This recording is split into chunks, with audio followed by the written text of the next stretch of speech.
వాడికి పాలిస్తున్నావు, వాడి దెబ్బ తగిలిందని నువ్వు వాడు నీకు చెప్పాడా? కడుపు నొప్పి అని నీకు చెప్పాడా? పసిపిల్లవాడి కడుపు నొప్పి వచ్చినప్పుడు నువ్వు పాలు ఇచ్చావా? ఇవ్వలేదు కదా. వీడికి ఏదో బాధ ఉంది అని నువ్వు వాడికి మందే పోసావు. వాడు మందు పోయమని నిన్ను అడగలేదు, పాలివ్వమని అడగలేదు. భగవంతుడు ఉన్నాడు అని నీకు అనిపిస్తే నీకు ఆత్మ తెలియక్కర్లేదు, నువ్వేదో పెద్ద గొప్పగా వేదాంతివి కాక్కర్లేదు. దేవుడు ఉన్నాడు అన్న నమ్మకం నీకుంటే నువ్వు ఇటువంటి భక్తుడుగా ఉన్నావు. ఏమ్మా, నేనే దేవుణ్ణి అనుకుంటావా? ఈ ప్రపంచమే లేదు. నువ్వు ఆలోచించుకో, నీకు ఎలా ఏది నీకు నచ్చితే ఆ మార్గంలో వెళ్ళు. అయితే నిర్ణయం నీదే. అర్జునుడికి పరమాత్మ కూడా అంతా చెప్పి, అర్జున యథేచ్ఛసి తథా కురు అన్నాడు. నీ ఇష్టం వచ్చినట్టు చేయి అర్జున, నేను చెప్పేదేదో చెప్పేశాను. ఇంకా నా ఇష్టం ఏమిటయ్యా, కరిష్యే వచనంతా వాళ్ళు ఏం చెబితే అదే వింటాను అన్నాడు. ఇంకా నాదంటూ ఏం లేదు, అయిపోయింది. నాది ఉన్నంతసేపు నేను అనుకోవడాలు వదిలేశాను, ప్రారంభించి దిగాను, పారిపోయినాను. ఎందుకంటే నాకు తోచిన తెలుగులో వీళ్ళు నా వాళ్ళు, వీళ్ళు పరాయి వాళ్ళు, అసలు నా వాళ్ళే లేరని చెప్పావు కదా, నువ్వు తప్ప ఇంకా నాకెవరూ లేరు, నువ్వేం చెప్తే అదే వింటాను.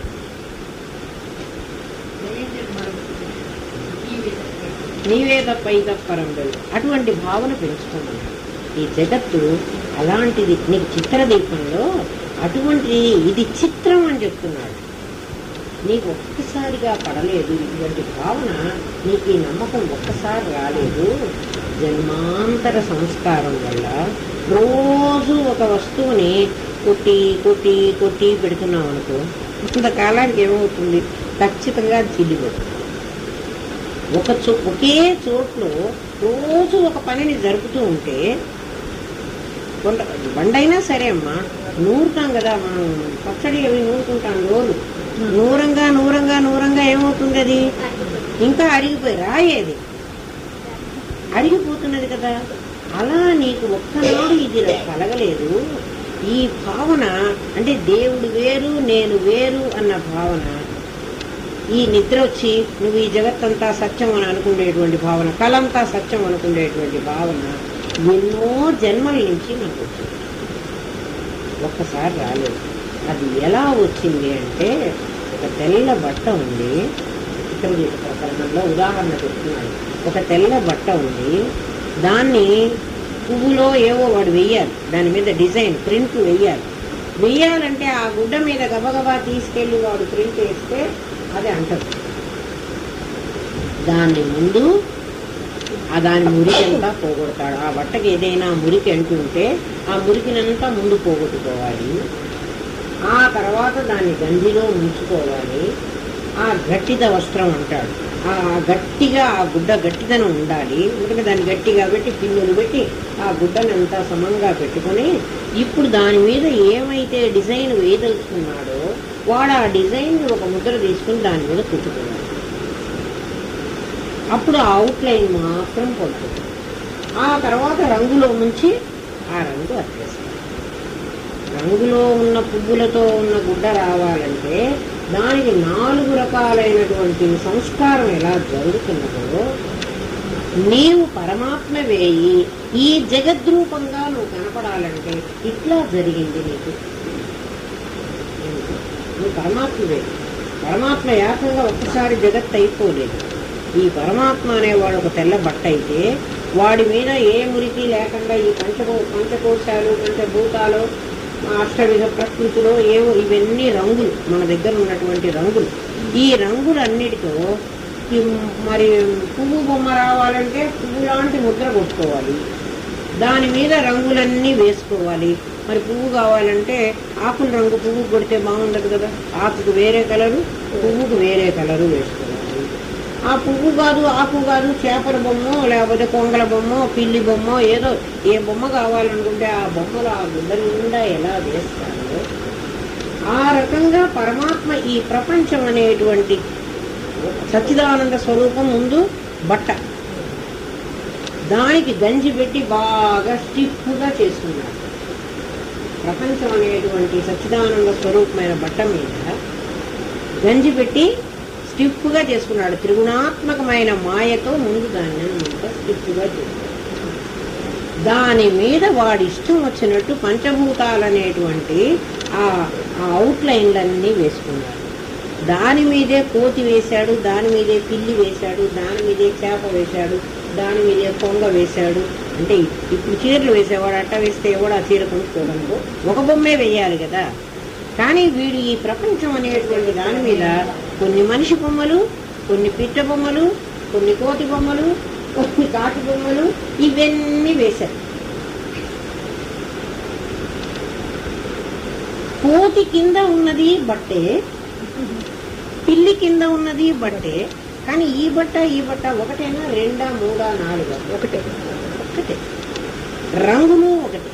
మరి ఏమిటి వీళ్ళిద్దరికీ తేడా? ఆకారం తేడా. చీరగా ఒకటే, వాటి మీద వేసినటువంటి బొమ్మలకు వేసిన రంగులు ఒకటే, వాటి ఆకారంలో తేడా. ఒప్పుకుంటున్నావు కదా, ఇందులో నీకేం సందేహం లేదు. ఏమ్మా, మరి ఇక్కడికి వచ్చేటప్పటికి ఈ ప్రపంచం అనేటువంటి సచ్చిదానంద బొమ్మ లేని చోట కొంత ఖాళీ ఉంటుంది. అక్కడ కూడా బట్టే ఉంది. బొమ్మ ఉన్న చోట బట్టే ఉంది. ఊహించుకోండి కాస్త. ఒక గుడ్డ మీద వాయిల్ చీరలు అని ఉంటాయి కదమ్మా, వాయిల్ కాటన్, వాటి మీద పూలన్నీ అద్ది వేస్తాడు కదా. ఆ బొమ్మలన్నీ వేరువేరుగా నీకు కనపడుతున్నప్పటికీ ఆ బొమ్మలకి ఆధారమైనటువంటి బట్ట ఒకటి. అందులో క్వాలిటీలో తేడా లేదు, అసలు దేంట్లో తేడా లేదు. ఒకటే బట్ట, 2, 3 కాదు. అదే పరమాత్మ. అయితే నీకు ఆ బట్ట కనపడనివ్వకుండా రంగులతో ఆకారాలు వేశారు. మీరేమంటారంటే ఆ పూల చీర తీసుకురా అంటారు. నేను పూల చీర కొనుక్కున్నాను, పరమాత్మను కనపడియగల. పరమాత్మను ఆ గుడ్డను కనపడినివ్వకుండా, ఆ తెల్లబట్ట కనపడినివ్వకుండా వాడు ఏం చేశాడు? ముందు ఆ రంగులు వేసేయాలంటే దాని మీద ముందు గంజి పెట్టుకోవాలి కదా. గంజి పెట్టకపోతే ఆ గుడ్డకి అతకదు, ఈ ప్రింట్ అంతా పడదు, సమంగా పడదు. పడుతుందేమో కానీ. అందుకని త్రిగుణాత్మకమైన మాయని ముందు ఆ గుడ్డ నిండా పరిచేశాడు. దాని మీద పంచభూతాలు అనేటువంటి అదేమిటి, పృథివ్యాపస్తేజో వాయురాకాశ అనే 5 భూతాలతో ఈ శరీరాలన్నీ బొమ్మలేశారు. వాటికి ఆకారంలో తేడానే కానీ గుణాలు అవే ఉన్నాయి, పంచభూతాలు అవే ఉన్నాయి, శబ్దస్పర్శ రూపరస గంధాలు అవే ఉన్నాయి, మొత్తం అవే ఉన్నాయి. ఆ వేరువేరుగా నాకు కనపడుతూ ఉన్నప్పటికీ అవన్నీ కూడా ఆధారమైన పరమాత్మను వదిలిపెట్టి లేవు.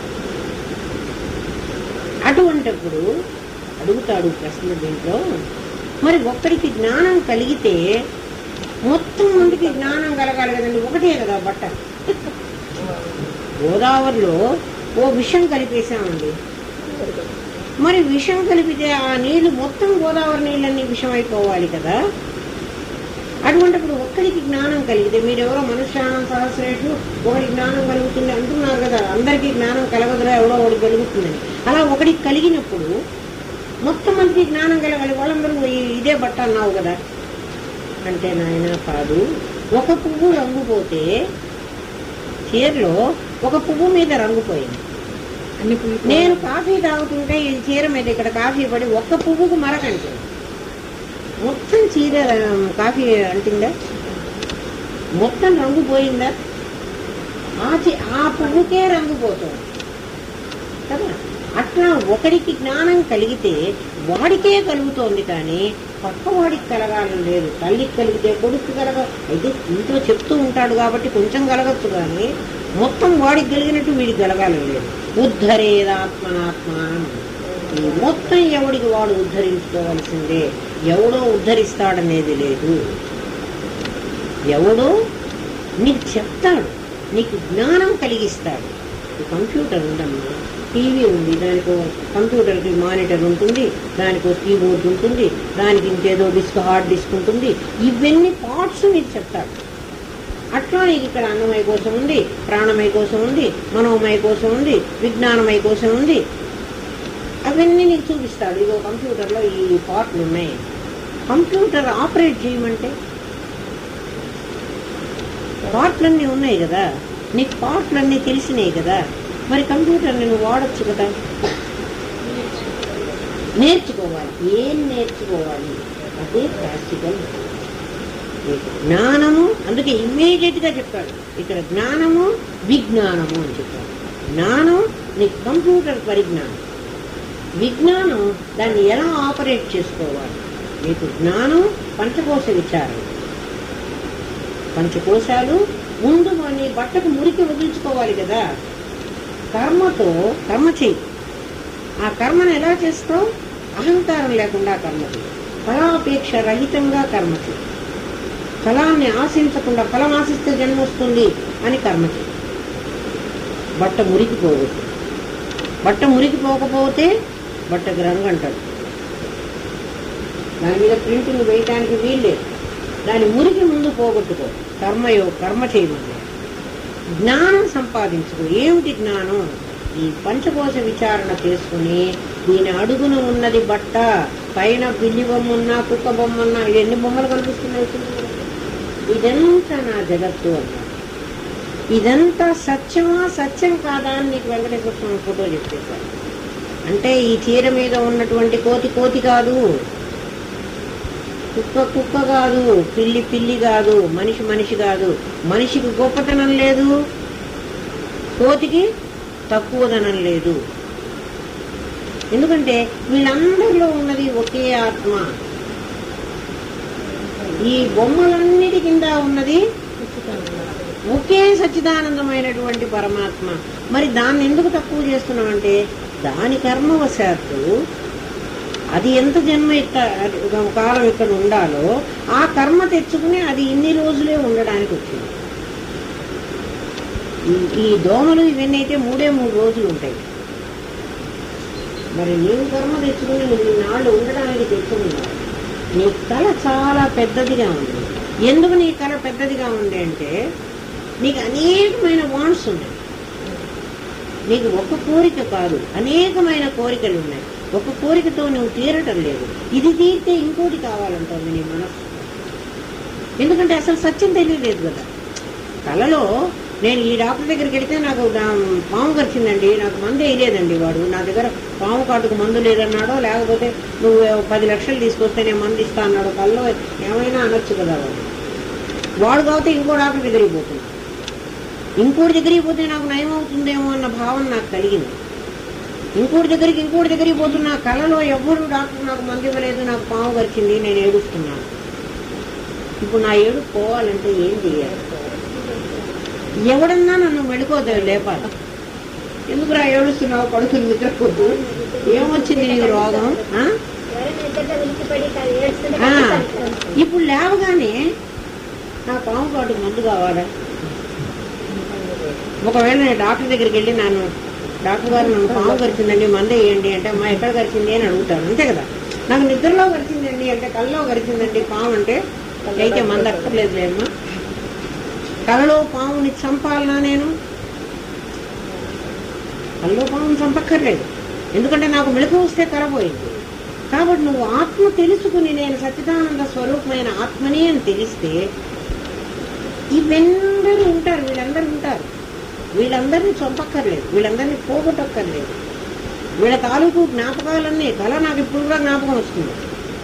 వీళ్ళ తాలూకు జ్ఞాపకాలు ఉంటాయి, అవి నన్ను బాధించవు. అందుకని నువ్వు ఆత్మ తెలుసుకో. నేను ఆత్మ ఎందుకు తెలుసుకోవాలి ఏమ్మా? అందుకని నువ్వు ఆత్మ తెలుసుకో. తెలిస్తే నేను ఇది బాధించదు. ఈ కళ ఇలాగే నడుస్తూ ఉంటుంది. నేను ఎన్నాళ్ళు ప్రారంభం పెట్టుకొని ఇక్కడికి వచ్చాను. దానికి కూడా గురుదేవులు ఏమంటారంటే, నేను ఢిల్లీ వెళ్ళాలంటే ఇక్కడ టికెట్ కొనుక్కొని ఇచ్చాను రైలు. నీకు 26 గంటలు నీకు ఢిల్లీ వెళ్ళటానికి పడుతుంది అని నాకు ఇక్కడే చెప్పారు. మధ్యలో రైల్లో నాకు ఉక్కపోసింది, నాకు అన్నం దొరకలేదు, నీళ్ళు అయిపోయినాయి కంపార్ట్మెంట్లో. ఒక స్టేషన్లో గుంపులు జనాలు ఎక్కారు. నాకు రిజర్వేషన్ ఉన్నా కూడా మరి వాళ్ళు ఎక్కారు. వాళ్ళు పక్క స్టేషన్లో దిగిపోవాలి, వాళ్ళకి రైలు లేదు, వాళ్ళు ఎక్కారు. నాకు ఏమీ బాగుండలేదు రైలు. ఇప్పుడు నేను ఎట్లా దిగిపోను రైలు చెప్పండి? నాకు బాగుండదు.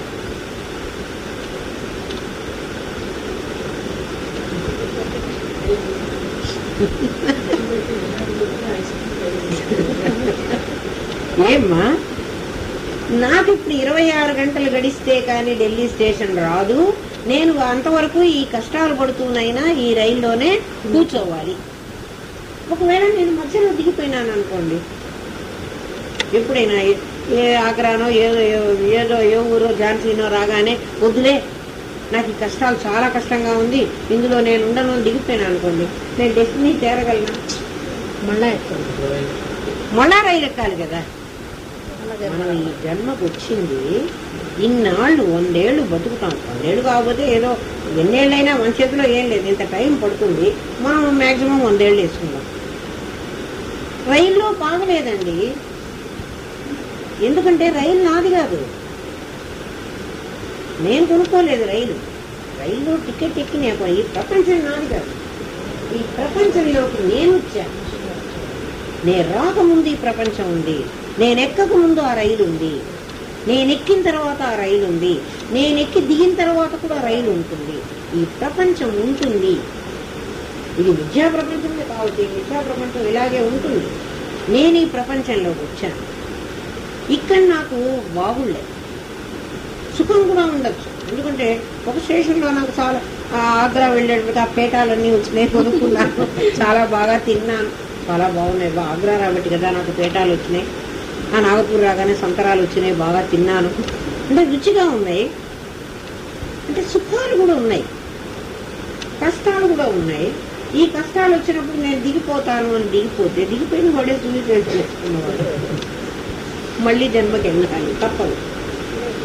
అందుకని ఈ కష్టమో సుఖమో ఇది అయిపోతే మళ్ళీ రైలు ఎక్కకుండా ఆలోచిస్తాను. ఏ రైలు ఎక్కకూడదు. ఒక్కసారి గురువు గారి బోధ విన్నవాడు మళ్ళీ జన్మకు రావాలని సచ్చినా అనుకో.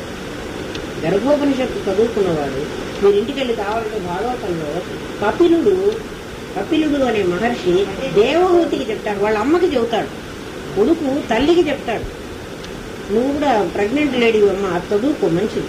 భాగవతంలో పద్యాలు నీకు అర్థం కాకపోతే ప్రోజ్ ఆర్డర్లో ఉన్న భాగవతం కూడా దొరుకుతుంది. అది 3వ స్కంధంలోనో ఎక్కడో ఉంటుంది భాగవతంలో. భాగవతం అనేటువంటిది ఒక పుస్తకం అమ్మా. భాగవతంలో భక్తి, జ్ఞానం, వైరాగ్యం, తత్వం, ముక్తి 3 ఉంటాయి, 5 ఉంటాయి దాంట్లో. అందుకని దాన్ని భాగవతం అన్నారు. అది పోతన రాశాడు తెలుగులో. పద్యాలు ఉంటాయి. పద్యాలు మీకు అర్థం కాకపోతే ప్రోజ్ ఆర్డర్లో ఉన్న భాగవతం కూడా ఉంటుంది. తాత్పర్యం రాసింది, వచనంగా రాసింది. తాత్పర్యం కాదు, వచనం ఉంటుంది. అది తెచ్చుకుని అందులో కపిలుడు దేవహూతి 3వ స్కంధంలో చెబుతాడు. వేదాంతమే చెబుతాడు. గర్భంలో ఎంత కష్టమో చెప్తాడు, ఆ గర్భ నరకం ఎంత బాధాకరమో చెబుతాడు. అది విన్నవాడు మళ్ళీ గర్భంలో పడడు.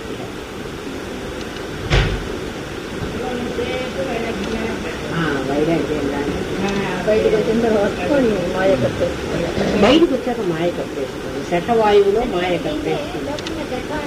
గర్భస్థ శిశువు జ్ఞానం వస్తుంది. వాడు జ్ఞానం కోసం ఎవరన్నా గురువు గారు దొరుకుతారా, నాకేదైనా ఒక దిగుతారా అని వాడు వెంటబడతాడు. ఎవరికి వాడు తరించాలి కదమ్మా.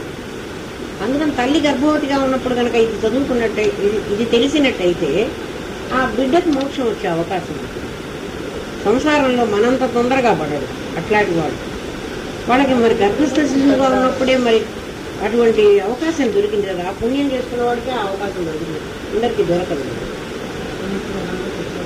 సంసారమే సత్యం అని నమ్ముతారు కదమ్మా. అందుకే కదా మేనత్త పేరు పెడుతుంది కదా మన దాంట్లో. ఆ ఉయ్యాల్లో పెట్టే రోజున పేరు పెడుతుంది అత్త, చెవులో ఆ పిల్లవాడికి పేరు చెప్తూ ఉంటుంది. ఆ వెనక కూర్చొని ఆ తల్లి దాని వీపు మీద కొడుతుంది. ఎందుకు వాడు పరమాత్మ అయితే పరమాత్మని చెప్పకుండా వెధవ పేర్లు అబద్ధాలు చెబుతున్నావు అని దీన్ని కొడతారు అప్పుడే. అది ఎందుకు కొడుతున్నారో తెలియదు, కొట్టమంటున్నారు, కొడుతున్నారు. ఆ పిల్లవాడికి ఎందుకు పరమాత్మ అని చెప్ప తత్వమసి అని ఉపదేశం చేయరాదా? చేయకుండా నీకేదో ఫలానా పేరు అని చెబుతున్నాడు. ఈ నామరూపాత్మకమైనంతా నువ్వు ఇక్కడికి వచ్చాక పెట్టారు వీళ్ళు. దాంతో తాదాత్మ్యం ఇదే సత్యం అనుకుంటున్నారు. ఎవరన్నా భానుమతి అనగానే నన్నే పిలిచారా అనుకుంటాడు. వీడు అనుకోని ఇస్తాడా? ఎట్లా అనుకోని ఇవ్వడం లేదంటే వెంకటేశ్వర స్వామి గుణసి ఎంత బాగుందో చూడు అని చెబుతున్నంత సత్యం అమ్మాయి. అట్లా ఈ సత్యం అసత్యాన్ని సత్యంగా నీతో నమ్మిస్తున్నారు. మొట్టమొదటి నీ తల్లే నిన్ను మోసం చేసింది. మరి అమ్మే కదా ముందు మనకి ఇవన్నీ చెప్పి, అమ్మే ఆ రోజు నువ్వు బ్రహ్మస్వరూపుడు అని చెప్పినట్టయితే మనం ఎట్లా ఉండేవాళ్ళం? ఏం కష్టం లేదమ్మా. అవును, వ్యవహారం చెయ్యమ్మా. ఇప్పుడు చూడు, నువ్వు నీ పెళ్ళైన కొత్తల్లో నీకు అన్నం వండడమే తెలియని రోజుల్లో, పప్పు వండడం కూర వండడం తెలియని రోజుల్లో నువ్వు జాగ్రత్తగా చూసుకుని ఇంత ఉప్పు వేస్తే ఇది సరిపోతుందేమో, ఇంత కారం వేస్తే సరిపోతుందేమో, ఇది నచ్చకపోతే ఎక్కువ అయితే మా ఆయన తినడేమో, ఇది నచ్చేటట్టుగా చేద్దాము అనుకుని చాలా శ్రద్ధ పెట్టుకుని ఇంకే పని మానుకుని వంట చూసావు కదా. కొన్నాళ్ళు చేసిన తర్వాత నీకు వంట ఎట్లా అలవాటైంది. ఇప్పుడు అసలైతే నేను బియ్యంలో నీళ్లు కూడా ఎన్ని పోస్తానో తెలియదు, అవే ఉడుకుతాయి. ఎంత ఉప్పు వేస్తామో తెలియదు, ఎంత కారం వేస్తామో తెలియదు కదా. నీ ఇంద్రియాలకు అలవాటు అయిపోయినాయి. మరి చూసుకుని వెయ్యవు. ఎప్పుడు మా పిల్ల అడుగుతున్నామ్మా, నువ్వు ఎన్ని నీళ్ళు పోసానో వండావు, ఎన్ని నీళ్ళు పోసానో నాకే అసలు గుర్తుంటాయి కదా. మామూలుగా బిందెలో నీళ్ళు వంచాను.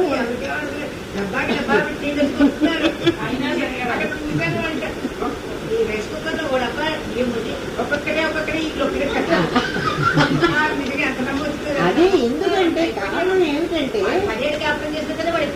నీ ఇంద్రియాలకి నీకు అలవాటు అయిపోయాకమ్మా, ఇంద్రియాలు సంసారం చేస్తున్నాయి, నువ్వు సంసారం చేయటం లేదు. నువ్వు బ్రహ్మవే ఇప్పుడు కూడా కాదా. నేను అన్నవాడిని ఎప్పుడూ పరమాత్మనే. దేహంతో తాదాత్మ్యం చెంది నేను ఇవన్నీ నేను అనుకుని దుఃఖాలు తెచ్చుకుంటున్నాను. దేహ తాదాత్మ్యం నేను వదిలేస్తే ఈ ప్రారంభ కర్మాధీనంగా లోపల ఈశ్వరుడు నన్ను ప్రేరేపించి కర్మ చేయించడు.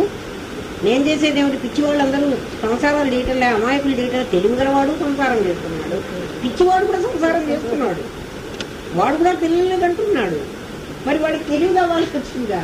నువ్వు బ్రహ్మవే అని అనుకుంటే నువ్వుగా ఉంటూ ఈ సంసారం చేస్తావు. అందుకే రామకృష్ణ పరమహంస కథ చెప్తాడు. ఒక అమ్మాయి కొత్తగా పెళ్ళి అత్తవారింటికి వచ్చింది. ఓ నెల రోజులో 2 నెలల్లో అత్తవారింట్లో కాపురం చేసింది. వీళ్ళ అన్నయ్య ఈ అమ్మాయిని పిలుచుకోవడానికి వస్తున్నాడు. ఇక్కడ ఇంట్లో వంట చేస్తోంది, మొగుడికి అన్ని వస్తువులు వెతికిచ్చింది కదా, అన్ని పనులు చేస్తోంది, అతన్ని ఆఫీసు పంపిస్తోంది. మా అన్నయ్య బయలుదేరి ఉంటాడు, మా అన్నయ్య విజయవాడ దాకా వచ్చి ఉంటాడు, మా అన్నయ్యకి రైలు దొరుకుంటుంది, మా అన్నయ్య వస్తున్నాడు. ఆ అన్నయ్య వచ్చి తన్ని పుట్టింటికి పిలుచుకుపోయే సంగతే ఆలోచిస్తూ ఈ ఇంట్లో అన్ని పనులు చక్కబెట్టింది కదా. అట్లా నువ్వు బ్రహ్మవే అని నీకు చెప్పుకుంటే నువ్వు బ్రహ్మవే అని తెలుసుకుని ఈ పనులన్నీ చేసేదానివేమో, దేహంతో తాదాత్మ్యం పొందేదానివి కాదు. ఈ రోజు కూడా అమ్మ పెళ్లి చేస్తూ పెళ్లి కూతుర్ని పెళ్లి కొడుకుని కూర్చోబెట్టి సులగ్న సావధాన సుముహూర్త సావధాన అని అరుస్తారు. సూర్య పెళ్లిలో అరుస్తుంటే నేను మా వాళ్ళందరూ కదా చెబుతున్నారు, వినమని చూపించాను. వాడే అనేసినా కూడా నువ్వు జాగ్రత్త పడు, సంసారంలో పడుతున్నావు, నువ్వు కేర్ఫుల్ గా నేను ఆత్మను తెలుసుకుని నువ్వు వ్యవహారం చెయ్యి అని నీకు చెప్తే నువ్వు అందులో పడి సంసారం చేసి అందులో మునిగాను అని వస్తే లాభం ఉంది. అక్కడ బురద ఉంది. అమెరికాలో అక్కడ వాడు బోర్డు పెడతాడు, ఇక్కడ వెట్ ఫ్లోర్ అని. నీకు ఆ బోర్డు పెట్టాడంటే అర్థం ఏమిటి? నాయనా అక్కడ నువ్వు అడుగు పెడితే నువ్వు కింద పడతావు, అక్కడ అడుగు పెట్టాక నువ్వు జాగ్రత్తగా ఉండు. నీకు సంసారంలో పంపిస్తూ ఇది చాలా భయంకరమైనటువంటిది, ఇందులో నిన్ను ముంచుతుంది అని చెప్పి నిన్ను పంపిస్తుంటే నువ్వు జాగ్రత్తగా ఉండకుండా అందులో మునిగిపోయి ఓనే మునిగాను నిన్నెవడు కాపాడతాడు తల్లి? మునిగాను అంటే నిన్నెవడు కాపాడతాడు? నీకు మునక్కుండా జాగ్రత్తగా చదువుతున్నా. మహనీయులు ఇన్ని పుస్తకాలు రాశారు నీకోసం. నీకోసమే అంటే ఎక్కి చెప్పడం ఒక్కటి తెలిస్తే నీకు అన్నీ తెలుస్తాయి. ఇప్పుడు ఈ పుస్తకాలు అన్ని గురువుగారు మాకు చెప్పలేదమ్మా. ఎన్నో రాత్రులు కష్టపడి ఆలోచించుకుని ఇది అని నిర్ణయించుకుంటే మరి ఇవన్నీ తెలుస్తాయి. మీకు కూడా తెలుస్తాయి, తెలియకుండా ఉండవు. అయితే దాని మీదే నీకు కాంక్ష ఉండాలి. ప్రపంచంలోకి వచ్చిన పని నిజంగా ఆలోచిస్తే అమ్మా, బాలస్థావత్ క్రీడాసక్త 10 ఏళ్ళు 12 ఏళ్ళు ఆటలతోనే కాలం గడిచిపోయింది. తరుణస్థావత్ తరుణీసక్త, నీకు తెలియకుండానే ఆపోజిట్ సెక్స్ మీద నువ్వు అట్రాక్ట్ అయినావు, పోయినావు, పెళ్లి చేసుకున్నావు, మరి సంసారంలో పడ్డావు, పిల్లల్ని కన్నావు. తర్వాత ఇంకేం చేస్తున్నావు? మళ్ళీ వాళ్ళని పెంచుకున్నావు, మనవులను పెంచుకున్నావు, ఎప్పుడో ఒకప్పుడు చచ్చిపోతున్నావు. నీ పని ఎప్పుడు చేసుకున్నావు చెప్పు? ఎవడైనా నీ కోసం నేను ఈ టైం నా కోసం ఉపయోగించుకున్నాను ఒక్క క్షణం చూపించు? లేదు. నువ్వు నిత్య నిరంతరం వాళ్ళకి చేస్తే రేపు వాళ్ళు నీ వెంట అక్కడికి రారు కదా. ఎంత సంపాదించినా ధనాని భూమో పశువశ్చ గోష్ఠే నారీ ముఖద్వారి, ఎంతో ప్రేమగా మొత్తం తీసుకొచ్చి ఆ పిల్లానికే పెడతాడు. అది వాకిల్ దాకే వస్తుంది, వాకిల్ దాటి కూడా రాదు. బంధువులన్న శ్మశానం దాకా వస్తారు. ఏమ్మా బంధు శ్మశానే దేహాస్థితాయం. మా శరీరం అండి, దీని క్రీములు రాసి దీని ఎంత వేసి ఏమో పెట్టి పెంచావు, వెనబూసి వెనబెట్టి బిరువు ఏం పెట్టావో దాన్ని ఇష్టం వచ్చినట్టు పెంచావు. ఏమిటి రేపు నిప్పులో ఒక మండిపోతుంది. కర్మానుగో గచ్చతి జీవయేక. ఇంకా 4 కట్టెలు ఎక్కువ వేయాల్సి వచ్చింది. అలాంటి వాళ్ళ కోసం మనం ఎందుకండి చేయడం? ఆ కట్టెలు వేసి కాల్చడానికే బాధపడే వాళ్ళకి మనం ఎందుకు పెంచాలి? వీడు కాల్చినా కాల్చమైనా మున్సిపాలిటీ వాడైనా పారేస్తాడు, ఎవడు ఇక్కడ ఉంచుకోడు. ఏం నీ వెంట వస్తుంది, ఏం నీ వెంట రాదు. మనం పోయిన మరుక్షణం అమ్మా, ఇక్కడ ఎవరన్నా ఉన్నవాళ్ళు అయ్యో మంచి ఆవిడ చచ్చిపోయిందానో, అయ్యో మా అమ్మే ఇట్లా చేసిందే మాకు చచ్చిపోయిందానో అనుకుంటారు. ఎన్నాళ్ళు అనుకుంటారు? అంతే. నువ్వు చేసుకున్న కర్మ నీ వెంట వస్తుంది, నీకు అక్కడ బాధిస్తుంటుంది. ఈ కూతుళ్ళు ఈ కొడుకులు వీళ్ళెవ్వరూ నీకు కూడా రారు, నీకు అక్కడ సహాయం చేయరు. సాంబ ఏక సహాయ సర్వం వ్యర్థం మరణ సమయే. గురువుగారు అనేవాళ్ళు, సర్వం వ్యర్థం, నువ్వు చేస్తున్న పని అంతా వేస్ట్ రాపో, బూడిదలో పోతున్న పని. అయితే చెయ్యొద్దా? నాటకంలాగా వీళ్ళందరికీ చెయ్యి. నాటకంలో నాటకం వేసేవాడు వాడు అసలు క్యారెక్టర్ వేరు, వాడు ఇక్కడ వేస్తున్న పని వేరు. వేస్తున్నప్పుడు వాడు ఏమనుకుంటాడంటే, హరిశ్చంద్రుడు ఉన్నాడు, హరిశ్చంద్రుడు రాజు కాదు, వాడికి హరిశ్చంద్రుడు పాత్ర వేసినవాడు, వాడు రాజు కాదు, వాడికి రాజ్యము పోలేదు. ఆ చంద్రమతికి కొడుకు లేడు, కొడుకు చావనూ లేదు. అది శ్మశానమే కాదు ఆ నాటకం, ఆ వేసే కాసేపు. మరి ఆవిడ నా దగ్గర డబ్బు లేదు వీడు తగలబెట్టడానికి అంటారు, వాడు బతికిన వాడే, వాడు తగలబెట్టారు కదా. మనందరం ఆ నాటకం చూస్తున్నాం. అలా నిన్ను నువ్వు తెలుసుకుని చక్కగా నటించు. కానీ నువ్వు రోజు నటిస్తూనే ఉన్నావు. మనం ఎన్నిసార్లు నటించలే. మనకి ఇష్టం కాని వాళ్ళు ఎవరన్నా ఇంటికి వస్తే లోపల దాచుకుని వాళ్ళతో బాగా మాట్లాడి కాఫీ కూడా ఇచ్చి మరీ పంపిస్తున్నావు, ఏదన్నట్టు కాదు. నువ్వు నాకు ఇష్టం లేదు, నీకు నేను కాఫీ ఇవ్వను, వెళ్ళిపో అని అంటున్నావా? గురుదేవులు అనేవాడు. నిన్ను నువ్వు తెలుసుకుని లోకంలో నటించమ్మా, కర్మ చెయ్యి. నీ దేహం కర్మ చేస్తోంది, నువ్వు కర్మ చేసేవాడివి కాదు. నేను ఆత్మనే అని అనుకుని, అహం బ్రహ్మాస్మి అనుకుని వ్యవహారం చేయి. కర్మ నిన్ను అంటది. కర్మ అంటకపోతే జన్మలేదు. నువ్వు అట్లా అనుకోవాలి అంటే ముందు నీకు సమాధి వచ్చి నేను ఆత్మనని తెలియాలి. ఆత్మనని తెలిస్తేనే నువ్వు అనుకోగలవు. ఊరికే నేను ఇప్పుడు మాటలు చెప్తాననుకో, నువ్వు నమ్మావు, నాకన్నా ఇంకా బాగా చెప్పగలవాడు ఇంకెవడో కాదులే, ఇదంతా అబద్ధం, దేవుడు ఉన్నాడు, వాడు నిన్ను కాపాడతాడు అని చెప్పాడు అనుకో, మళ్ళీ అదే నమ్మకం నమ్మకం.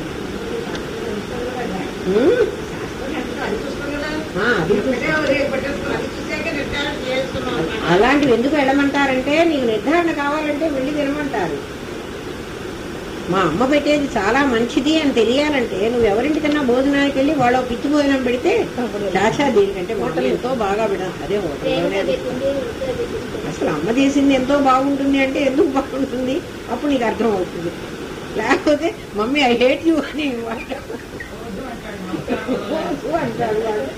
ఎందుకురా హేట్ చేస్తావు, మాతృదేవో భవ అని నేను చెబుతుంటే అంటే వాడు అడిగింది ఇవ్వకపోతే మమ్మీ ఐ హేట్ యూ అంటాడు.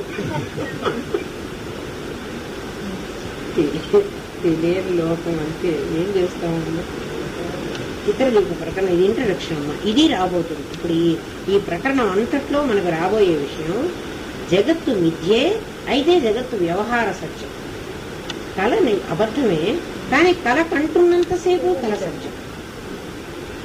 కళ మెనుకు వచ్చాక కళను నువ్వు పోగొట్టక్కర్లేదు, దాన్ని పారేయక్కర్లేదు. అట్లా ఆత్మ తెలుసుకున్న తర్వాత ఈ జగత్తు నువ్వేం చెయ్యక్కర్లేదు. జగత్తు అలాగే ఉంటుంది, జగత్తులో నువ్వు కూడా అలాగే ఉంటావు. కానీ ఇదివరకు నువ్వు దీంట్లో అటాచ్మెంట్ పెట్టుకున్నావు, ఇప్పుడు అటాచ్మెంట్ లేకుండా కర్మ చేస్తావు. అది అంటున్నారు. అయిందా ఇదంతా నన్ను చాలా బాధిస్తున్నారు, నాకు చాలా కష్టంగా ఉండేది. అంటే నువ్వు బ్రహ్మం నమ్మకం ఉంటే నీకు అది ఉండదమ్మా. ఎందుకంటే కాకరకాయ చేదుగానే ఉంటుంది. ప్రపంచంలో వాళ్ళందరినీ నువ్వు మార్చలేవు, వాళ్ళు అలాగే ఉంటారు. మరి కాకరకాయ చేదుగా ఉంటుంది కాబట్టి కాకరకాయ తినద్దా, మానేస్తామా? ఇవాళ కాకరకాయలే మన ఇంటికి వచ్చినాయి, ఏం చేద్దాం? కాస్త పులుసు పెట్టి కాస్త బెల్లం పెట్టి దాని చేదు పోగొట్టుకుని నువ్వు తింటాను నేర్చుకో. అట్లా చెడ్డవాళ్ళు ప్రపంచంలో, ఎందుకంటే నీకు తెలిసినట్టు వాడికి తెలియలేదు కదమ్మా. నువ్వు నేను ఆత్మని నిర్ణయించుకున్నావు. ప్రపంచం అందరికీ ఆత్మ. ఈ ఒక్క పువ్వు రంగు పోతే మరి మొత్తం చీర రంగు పోతే పర్వాలేదు, ఒకటి జ్ఞానం కలిగితే అందరికి కలుగుతుందంటే కలగటం లేదు కదా.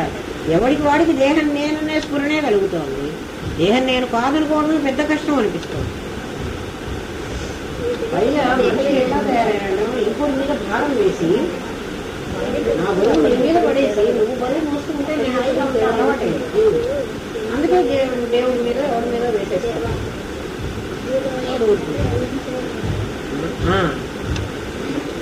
దేహబుద్ధ్యాత్మ దాసోహం, జీవబుద్ధ్యాత్మ తదంశ, ఆత్మబుద్ధ్యా త్వమేవా. చూద్దాం, నీకు తమస్సులో ఉంటే దేహబుద్ధ్యాత్మ దాసోహం, నీకు దేహబుద్ధి కలుగుతోంది, నీకు దాసోహం అంటున్నావు, దేవుడా నన్ను కాపాడు అని అడుక్కుంటున్నావు. జీవబుద్ధి కలుగుతుంది. రజగుణంలో ఉంటే నీ అంశనే ఏం చేసినా చేస్తావు, నన్నేం చేయమంటావు, నువ్వే కాపాడుకుంటావు, నీ అంశం నువ్వు కాపాడుకోవాలి. ఆత్మబుద్ధి అసలు నువ్వు నేను ఒకటేనయ్యా, ఇద్దరం లేం కదా, ఉన్నది ఒకటే కదా, ఎవరు కాపాడాలి, ఒకటే ఉంటే ఇద్దరు కాపాడేది.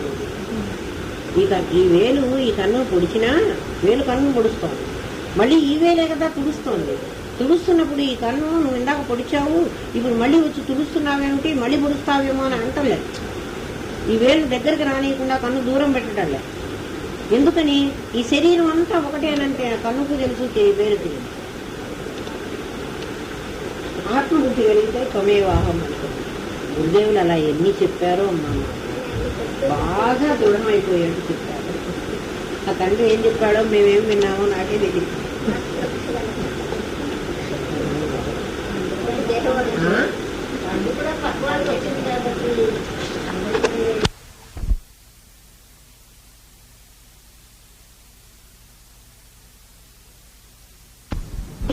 వేసుకున్నటువంటి బొమ్మలు అవన్నీ, ఆ బొమ్మ ఉంటే బాగుండేది, అది కనపడలేదు. ఇది ప్రకరణంలో అది చెప్తారు. ఒకసారి ఇంట్రడక్షన్ చెప్తున్నాను, వాటిని చెప్పండి.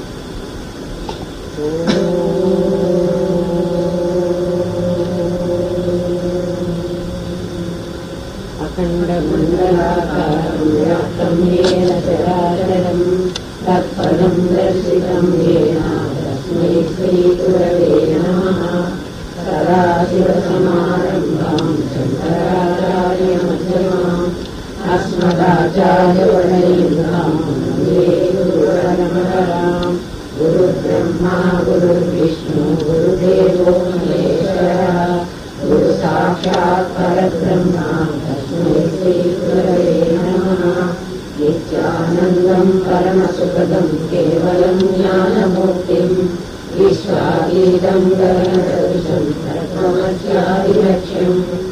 ఏవం నిత్యం విమలమచలం సర్వతీర్థాభిభూతం భావాతీతం త్రిగుణరహితం సద్గురుం తం నమామి. ఓం సహనా భవతు సహనౌ భునక్తు సహ వీర్యం కరవావహై తేజస్వినావధీతమస్తు మా విద్విషావహై. ఓం శాంతి శాంతి శాంతి.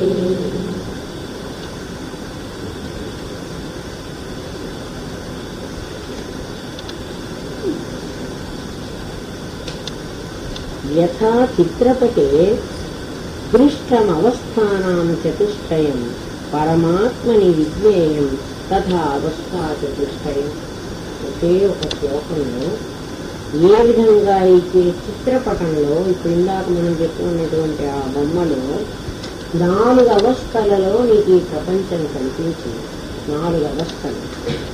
అలాగే 4 అవస్థలలో ఆ చిత్రం కనిపించింది. తెల్ల బట్ట ఉన్న దాని మీద నుంచి 4 అవస్థలలో చిత్రం కనిపించింది. అట్లా ఉన్న పరమాత్మలో నుంచి 4 అవస్థలలో జగత్తు కనిపిస్తోంది. అర్థమైపోతుంది కదా. యథా చిత్రపటే దృష్టం అవస్థానాం చతుష్టయం పరమాత్మని విజ్ఞేయం తథా అవస్థా చతుష్టయం. అది ఇక్కడ చెప్పింది. చిత్రపటంలో గుడ్డ మీద ఒక దృశ్యాన్ని మనం చూసుకోవాలంటే ఏమిటి అంటే భౌత రక్షిత లాంఛిత రంజిత పట అంటే బట్ట. అమ్మ పట అంటే బట్ట. ధౌత ముందు తెల్లబట్ట, తర్వాత గట్టిగా తెల్లబట్ట మీద ఊరికే రంగేస్తే అంటుకోదు, ముందు గంజి పెట్టాలి దానికి, ఎందుకంటే గట్టిగా లాగాలి. తర్వాత లాంఛిత ఏమేమి వేయదలుచుకున్నామో కొండ అవుట్లైన్ వేయాలి కదా. నదిగా వేయాలన్నప్పుడు ఒక రకమైన గుర్తు, కొండగా వేయాలన్నప్పుడు అన్ని పెన్సిలే, అన్ని గీతలే వేసుకుంటున్నావు. పెన్సిల్తో గీత గీస్తే ఒక గీతని నువ్వు కొండ అంటున్నావు, ఒక గీతనేమో నది అంటున్నావు, ఇంకో గీతనేమో పచ్చిగడ్డి అంటున్నావు కదా. వెంటనే రంగులు వేసేవాడు లాంఛిత రంజిత. లాంఛిత అంటే దానికి లాంఛనప్రాయంగా అవుట్లైన్ గీయటం, రంజిత రంగులు. ఒక తెల్లబట్ట మీద గంజి పెట్టాలి, థిక్నెస్ రావాలి. వచ్చిన తర్వాత నువ్వు దాన్ని పెన్సిల్తో అవుట్లైన్ గీస్తావు, ఆ తర్వాత రంగులు వేస్తావు. రంగులు వేసిన తర్వాత ఇప్పుడు ఆ గుడ్డని ఇందాక నుంచి గుడ్డ అన్నాం, బట్ట అన్నాం. ఇప్పుడు ఏమంటున్నాము, ఒక సీనరీ అంటున్నాం, ఒక చిత్రం అంటున్నాం.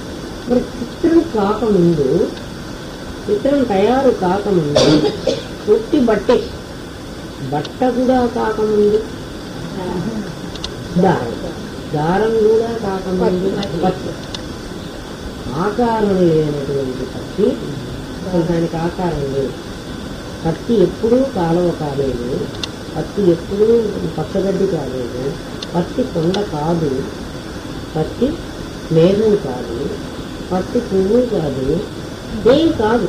నేను చిత్రంలో ఏమేమి వేసుకున్నారో అవన్నీ పత్తి అవదు.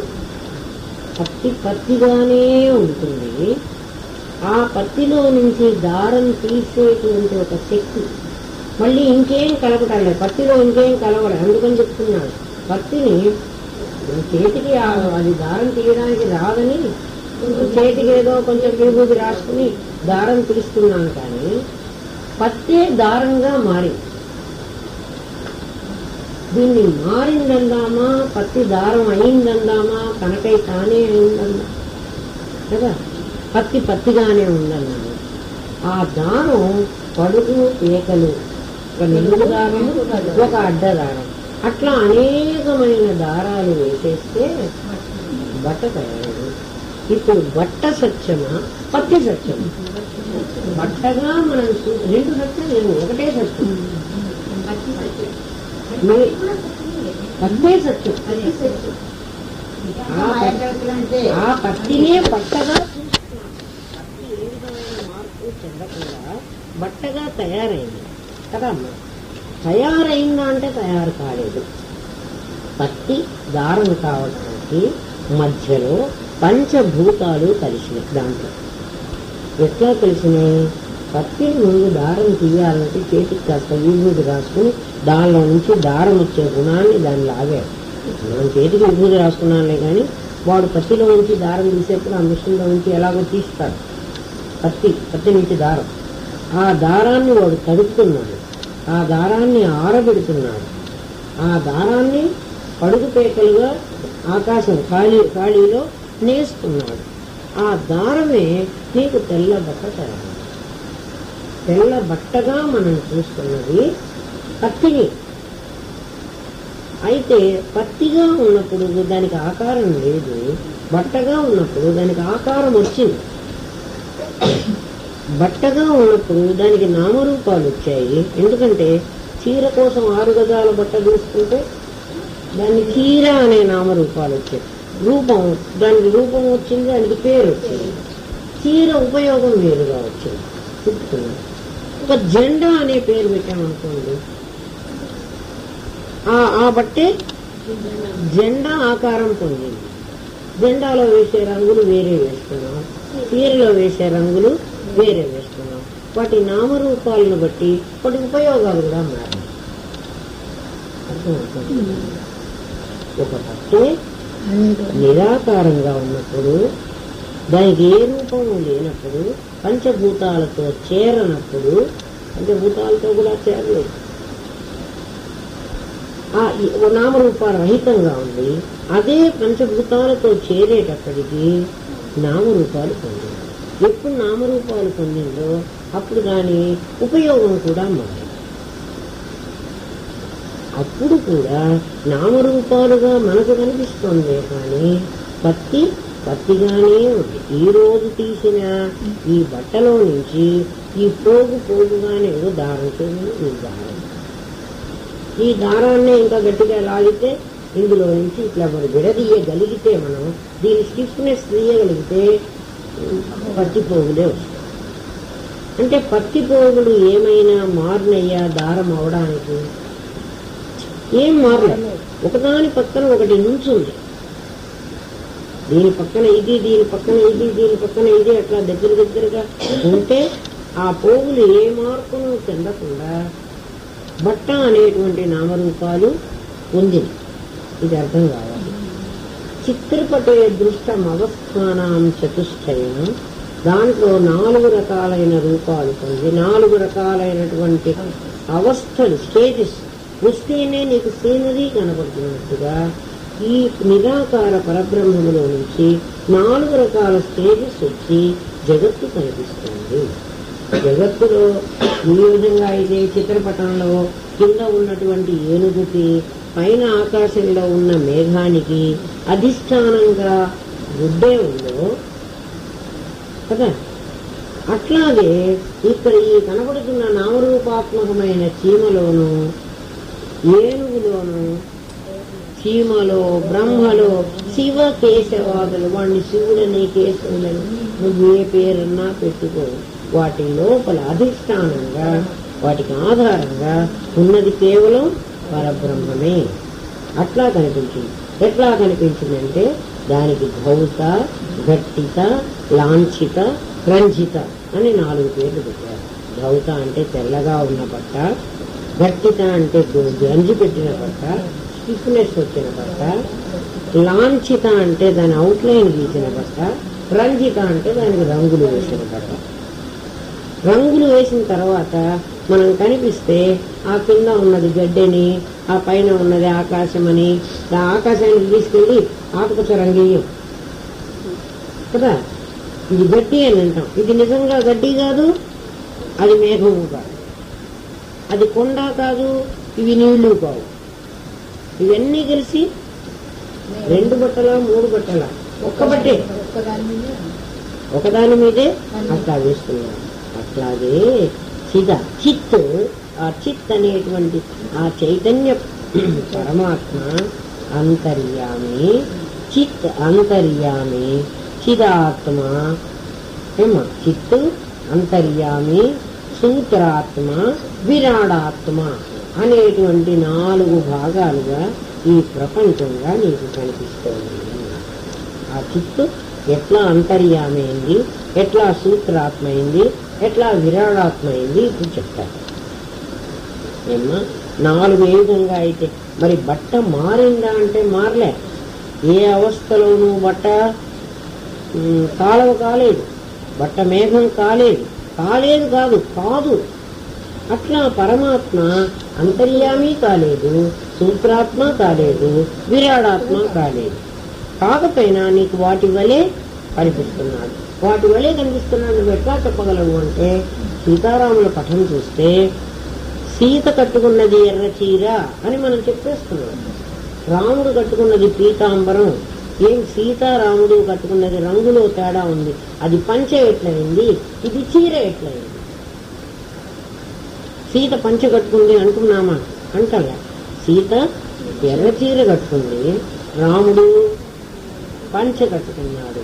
ఇప్పుడు సీతారాములు పంచ చీర కట్టుకున్నారని మీరొక్కళ్ళు అంటలేదు, ఎవరు చూస్తే వాళ్ళు అంటున్నారు. అంటే సీత కట్టుకున్నది చీర అని ఎవరి మనస్సులో ప్రవేశించింది? అక్కడ ఉన్నది పరమాత్మే అయినప్పటికీ ఇక్కడ అర్థం చేసుకోవాల్సింది, జాగ్రత్తగా అర్థం చేసుకోవాలి. చాలా సూక్ష్మమైన విషయం చెప్తున్నాడు. ఒక కాగితం మీద ఒక పెయింటర్ ఎవడో మనకు తెలియనటువంటి వాడు ఒక బొమ్మని గీచి ముందు ఆ కాగితం మీద చక్కగా ఇది వేస్తున్నాడు, రంగు వేసేస్తున్నాడు. ఒక రంగు అదేమిటి మనకు మెరుస్తూ కనపడుతుంది చూడండి, కాగితం, పేపర్ కలర్. సీతారాముడు ఫోటో వేయాలంటే అట్లా ఒట్టి కాగితం మీద వేస్తే కనపడదు కదమ్మా. ఏదో ఒక నునుపుగా ఉండే రంగు వేస్తాడు కదా, అదే నునుపుగా ఉంటుంది. ఒక ఫోటో ఉన్నాడు, ఒక క్యాలెండర్ అన్నా తీయండారా ఎక్కడన్నా చూడ, ఒక క్యాలెండర్ చూడు, ఏదైనా ఒక క్యాలెండర్ తీసుకురా చూపిస్తా. లేకపోతే ఇక్కడ ఇదేమో ఉన్నాడు చూడు, ఏ క్యాలెండర్ అన్నా తీయను. ఇక్కడ రాధాకృష్ణుడు మనకి ఎవరైతే ఏమిటి, ఎవరైనా పంపిస్తాడు మన కాదు కూడా. ఇప్పుడు చూడమ్మా, ఈ పేపర్ ఇట్లా ఉరుకురాలే, దీన్ని ఏం పేపర్ అంటారు మరి, ఆ మాటలు మనకు రావు. ఒక గ్లేషియర్గా కనపడుతోంది కదా ఇట్లా షైనింగ్. ఈ షైనింగ్ ఉన్న ఒక దాన్ని షైనింగ్ కలర్ పూసుకున్నాడు ముందు వాడు, తర్వాత ఈ గీత వేసుకున్నాడు. ఈ గీత వేసుకుని గీతికి కదా ఈ రంగులు నింపాడు ఇక్కడ. ఇప్పుడు వెంటనే దీన్ని చీర అంటున్నావు, దీన్ని పంచ అంటున్నావు. నీకు చూపిస్తే నువ్వు అట్లాగే అంటున్నావు, నాకు చూపిస్తే నేను అట్లాగే అంటున్నావు. ఓన్లీ నేనంటే పిచ్చిదాన్ని దీన్ని చీర అంటున్నాను అంటా ఉంటే మీరందరూ కూడా దీన్ని చీర అంటున్నారు. అంటే మీ సమిష్టి మనస్సులో దీన్ని చీర అని, దీన్ని పంచ అని, వీడి చేతిలో ఇది పట్టుకున్నది ఇది కర్ర అని, ఇది మురళి అని అంటున్నాం కదా. నిజంగా ఇది కర్ర కాదు, ఇది అంత కాగితమే. ఈ కాగితం మీద ఒక చిత్రకారుడు ఒక అవుట్లైన్ గీచి ఈ ముందు ఈ రంగేసి, ఈ తెల్ల కాగితం, ఇక్కడున్న తెల్ల కాగితం లాంటిదే ఇది కూడా, దాని మీద రంగు వేసి, దాని మీద అవుట్లైన్ గీసి, దాని మీద కళ్ళు బొమ్మలు అన్ని వాడి జాతనేనవన్నీ గీసి, తర్వాత వీటన్నిటికీ రంగులు రుద్దాడు. అప్పుడు మనకు సీనరీ కనబడుతోంది. ఈ సీనరీ నీకు సమిష్టి సృష్టి. ఈ తెల్ల కాగితం నిరాకారమైన బ్రహ్మమైతే ఈ కనిపిస్తున్నటువంటి సీనరీ సమిష్టి సృష్టి. ఈ సమిష్టి సృష్టిని చూసి నీ మనస్సులో ఇది చీర, ఇది పంచ, ఇది గొలుసు అని అంటున్నావే నువ్వు నేను అందరం. ఆ సృష్టి ఎక్కడ పుట్టింది అంటే మన మనస్సుల్లో పుట్టింది. సమిష్టి సృష్టి వేరు, వ్యష్టి సృష్టి వేరు. వ్యష్టి సృష్టిని జీవ సృష్టి అని, సమిష్టి సృష్టిని ఈశ్వర సృష్టి అని. సమిష్టి సృష్టిని ఈశ్వర సృష్టి అంటారు. ఈ బొమ్మను తయారు చేసిన బొమ్మ అట్లా ప్రపంచం అంతా కనపడితే సమిష్టి సృష్టిలో నుంచి నువ్వు వ్యష్టి సృష్టి చెప్తున్నావే, ఏమని చెప్తున్నావు? ఇది చీర, ఇది పంచ, ఇది సీత, ఇది చూడగానే సీతారాముడు, ఇది సీత అని అన్నాను అనుకో, వెంటనే మీరు ఒప్పుకోరు. అది సీత కాదు, అది రాధే. ఎందుకు